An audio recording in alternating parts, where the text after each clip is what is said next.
안녕하세요. 제2의 아지트에 오신 여러분 환영합니다. 저희가 지금까지 3시간에 걸쳐서요, 어떤 사람과 결혼을 해야 할지를 알아보고 있는데요. 먼저 이 내용을 간략하게 정리를 해보면요. 일단 결혼할 사람은 자기와 최대한 비슷한 사람을 만나는 게 좋고요. 그리고 앞으로는 서로의 보호자이고 아이가 생길 수도 있기 때문에 서로의 건강 정보를 솔직하게 공유해야 합니다.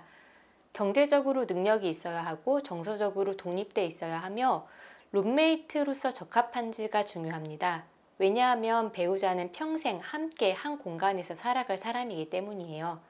그리고 정치적 성향의 유사도도 중요하고 스트레스를 잘 다루는지 알아볼 수 있는 지표로 건전한 취미 생활을 갖고 있는지가 중요하다는 말씀을 드렸습니다. 오늘은 어떤 사람과 결혼을 해야 할지 마지막 시간인데요. 그런데 문제는 저희가 이런 것들을 이론으로 알고 있다고 하더라도 항상 상대방에게 너무 맞추고 의존하는 이런 자존감 낮은 연애, 그래서 늘 나쁜 남자, 나쁜 여자만 만나오신 분들은 이론을 안다고 하더라도 당장에 정서적으로 안정돼 있고 건강하고 균형 잡힌 이런 좋은 사람들을 잘 만나기가 쉽지가 않다는 거예요. 왜냐하면 자기는 늘 이런 사람들이 익숙했기 때문이에요.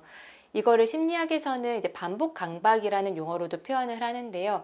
왜냐하면 내가 어렸을 때부터 지배적이고 이제 나한테 되게 의존하려고 하는 이런 부모에게 늘 맞추는 게 너무 익숙해져 있고 거의 20년, 30년 가까이 이 패턴이 익숙해져 있기 때문에 어떤 배우자 아니면 애인을 만날 때도 늘 나를 지배하려거나 너무 의존하려는 사람과 자꾸만 엮이게 되기 때문이죠. 그래서 오늘은 이렇게 내가 이론을 알고 있는데도 자꾸 자존감 낮은 연애를 하는 이런 분들을 위한 특단의 대처법을 말씀드리려고 합니다. 바로 무엇이냐면요. 내가 만나는 그 상대방 아니면 그 나의 애인이 나의 아이의 엄마 또는 아빠가 된다고 생각을 해보는 거예요. 그러니까 실제로 내가 뭐 이 사람과 결혼을 해서 아이를 낳을지 말지 이거는 상관이 없지만 내가 이렇게 이 사람이 내 아이의 부모가 된다고 생각을 하면 이때는 이 사람을 어느 때보다도 되게 냉철하고 객관적으로 바라볼 수 있기 때문이에요. 물론 이 영상은 내가 연애를 잘하고 사람을 잘 보고 이런 분들은 이제 해당이 되지가 않지만 내가 계속해서 나한테 해로운 관계에 엮이는 이런 분들한테는 마음속으로는 한번 이런 생각을 해보시는 게 되게 큰 도움이 될 거라고 생각을 합니다. 내가 결혼 상대로 생각하는 사람이 아이의 아빠 또는 엄마가 될 거라고 생각을 하면요. 일단 첫 번째로 이 사람이 참 괜찮고 사람이 좋은데 경제력이 좀 약해. 아니면 이 사람이 경제력은 부족한데 뭐 그거는 내가 돈을 잘 버니까 괜찮아 라고 하는 이런 상대방이 경제적으로 능력이 부족하고 자립이 되어 있지 않은 이런 사람을 만날 확률이 확연히 줄어듭니다. 왜냐하면 아이를 양육할 때는 이 경제적인 것이 너무나 중요하잖아요. 그래서 내가 사랑의 콩깍지가 씌이고 상대에게 의존하고 싶어서 그냥 괜찮다고 생각하는 부분들이 이제 객관적으로 다가오게 되는 거예요. 그리고 내가 아이를 키운다고 생각을 하면 사실 나는 좀 뭐 잘 안 먹고 뭐 예쁜 옷도 안 입고 여행도 잘 안 다니고 이래도 괜찮았어요. 그런데 아이를 생각했더니 내 아이는 나는 영어 유치원도 보내고 싶고 좀 비싸고 좋은 옷도 입히고 싶고 이런 마음이 들 수 있단 말이에요. 그럼 사실 나는 경제적으로 약한 사람을 만나야 되는 게 아니라 사실 나는 경제적인 그런 욕망이 되게 큰 사람이라고 할 수 있습니다. 근데 어떻게 보면 내가 그걸 늘 억눌러 왔다고 할 수가 있어요. 왜냐하면 내가 아이에게 해주고 싶은 건 어떻게 보면 내가 되게 결핍을 느끼는 부분을 해주고 싶어 하는 거란 말이죠. 그래서 이런 사람의 경우는 내가 이 사랑의 콩깍지가 씌여서 경제적으로 부족한 사람을 만나면 결혼 생활을 하면서 실제로는 되게 불만족을 느낄 확률이 높습니다. 그래서 경제적으로 약한 사람을 만나는 게 아니라 경제적으로 풍족한 사람을 만나야 하는 거예요. 물론 여기에서 나보다 너무 경제적으로 월등한 사람을 만나게 되면 이때는 또 오히려 내가 상대에게 지배당하고 휘둘릴 확률도 되게 높습니다. 그래서 제 생각에는 경제적으로도 비슷한 사람이 만나는 게 조금 평등하고 이런 관계를 유지하는 데 되게 중요하지 않나라는 생각이 들어요.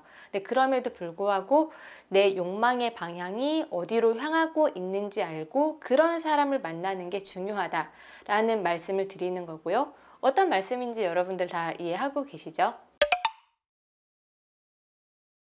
그리고 두 번째로는 내가 결혼하고 싶은 상대가 아이의 아빠 또는 엄마가 된다라고 생각을 하면요. 아, 내가 이 사람과 말이 진짜로 잘 통하나? 내가 이 사람과 어떤 가치관이나 생각이 진짜로 비슷한가?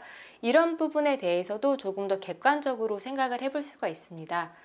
그러니까 아이를 키운다는 건 의사소통이 되게 중요하다고 할 수가 있잖아요. 그래서 만일에 뭐 아이에게 어떤 문제가 생겼을 때 아니면 아이가 잘못했을 때 이때 서로 어떻게 대처할지를 생각을 해보면 상대의 성격과 가치관이 고스란히 드러나고 이때 갈등이 생겨날 것 같다라는 그런 여지가 크면 상대방과 나의 생각의 차이가 사실은 되게 크다고 할 수가 있어요. 그런데 지금은 연애를 하고 있으니까 그냥 어지간한 것들은 뭐 갈등이 일어날 일이 별로 없잖아요. 다 좋게 보이고.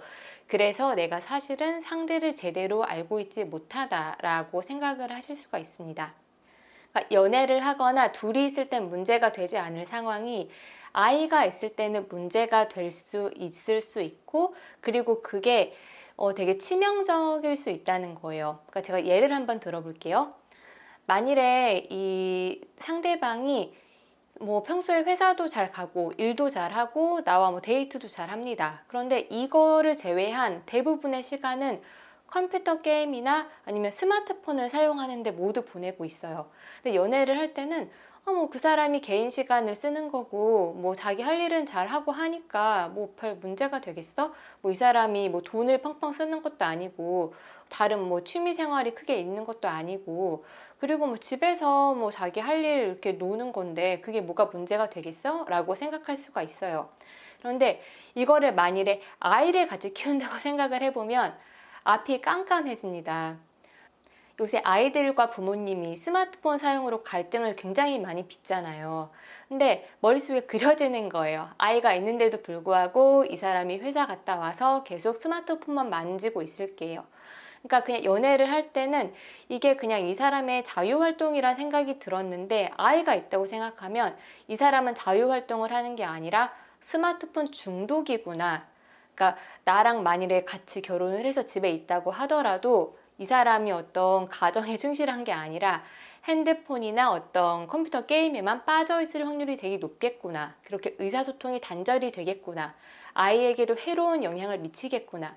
이러한 정신이 번쩍 들게 되는 겁니다.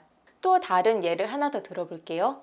이제 어떤 사람이 평소에는 되게 성격이 좋고 나한테도 잘 맞춥니다. 그런데 연애를 하다 보니까 1년에 한 번 내지 두 번 갑자기 이게 내가 생각할 때는 그렇게 큰 일이 아닌데 밖에서 어떤 뭐 사람을 만나거나 아니면 어떤 발작 버튼이 눌려가지고 막 너무 심하게 분노를 표출하는 그러한 경우들이 있는 거예요.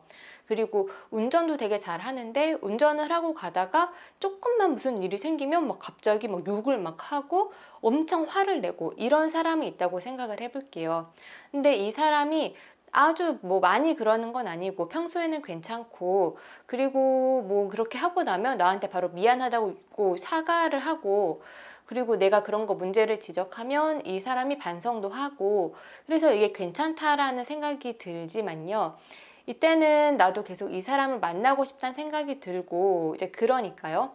근데 만일에 아이가 있는데 그런다고 생각을 해보면 이것도 말이 안 되는 거예요. 애가 얼마나 놀라겠어요. 그러니까 이게 1년에 한두 번이지만 이때는 이게 굉장히 치명적인 이 사람의 어떤 성격상의 문제일 수 있다라는 게 확 와닿게 되고요. 그리고 이 사람이 평소에 되게 감정적으로 억누르고 있는 사람이구나. 그래서 이런 것들 자기가 뭐 같이 공유를 해야 할 일들을 배우자인 나에게 공유를 하지 않을 수도 있고 자기가 늘 억압을 하기 때문에 아이도 되게 억압하고 강제적으로 뭘 하고 통제할 확률이 높구나, 이런 생각이 번쩍 드는 겁니다. 그러니까 연애할 때 나는 그냥 이해할 수 있다고 생각한 부분들이 사실은 이해를 하면 안 되는 그런 부분들이라는 게 내가 애가 있다고 상상을 하면 확 와닿는 거예요. 그리고 의사소통이 실제로 잘 되는지도 생각해 볼 수 있고요. 그리고 아이가 있다고 생각을 하면 이 사람에게 궁금한 점이 되게 많아집니다. 그러니까 우리가 보통 연애하면 뭐 좋은 데 가서 맛있는 음식 먹고 같이 예쁘게 사진 찍어서 뭐 SNS에 올리고 뭐 카톡에 뭐 하트 보내고 이런 것들을 되게 이제 즐겁고 이제 그렇게 생각을 하지만요. 근데 아이를 키운다고 생각을 하면 그런 것들 전혀 중요하지 않습니다. 이때부터는 이 사람은 어떻게 성장을 했지? 이 사람은 학교 다닐 때 어떤 학생이었지? 이 사람이 부모님은 어떤 분들이지? 이 사람이 부모님과의 관계는 어떻지? 부모님이 좀 자유롭게 풀어주시는 분들인가? 아니면 막 공부 못한다고 막 야단을 치신 분들인가? 학교 다닐 때 공부는 잘했나? 공부를 못했다면 뭐 그땐 어떻게 대처를 했지? 뭐 관심 있는 과목은 뭐였을까? 만일에 뭐 대학에 진학을 안 했다면 대학 진학은 왜 안 했지? 꼭 대학을 가야 한다는 의미는 아니지만 우리나라는 워낙 대학 진학률이 높으니까요. 뭐 대학 진학을 안 한 이유가 뭐 경제적으로 힘들어서인가? 그럼 지금도 이 사람은 좀 공부를 하고 싶은 그러한 마음이 있나? 아니면 진짜 뭐 공부라는 것 자체에 관심이 없었나? 아니면 진짜 자기가 뭘 하고 싶어서 그게 너무 강해서 학교 공부보다 우선시하고 지금도 그걸 계속 해나가고 있는 사람인가? 이제 이런 것들이 다 눈에 들어온단 말이에요. 그래서 사실 이런 것들이 진짜 대화이고 사람에 대해서 진짜 알아가는 거라고 할 수가 있어요. 그냥 데이트를 해서 즐거운 시간을 보내고 하트 보내고 뭐 사랑해라고 말하고 이런 거로는 상대방에 대해서 거의 알 수 있는 게 없다. 그냥 어떤 쾌락의 충족이라고 해야 할까요? 그런 측면에 가깝다라고 할 수가 있고요. 그러니까 이렇게 그 상대방이 내 아이의 엄마나 아빠라고 생각을 하면요. 의사소통이 좀 서툴고 이제 상대방과 늘 피상적인 관계만 맺고 있던 분들이라 하더라도 이제 상대방과 진지하게 대화를 나눈다는 거, 이 상대가 어떤 사람인지 제대로 안다는 게 어떤 의미인지 확 와닿고 그 노하우를 쌓아가실 수가 있을 거예요. 그래서 오늘은 이렇게 어떤 사람과 결혼을 해야 할지에 대한 마지막 시간으로 어떤 특단의 대처법을 말씀을 드렸는데요.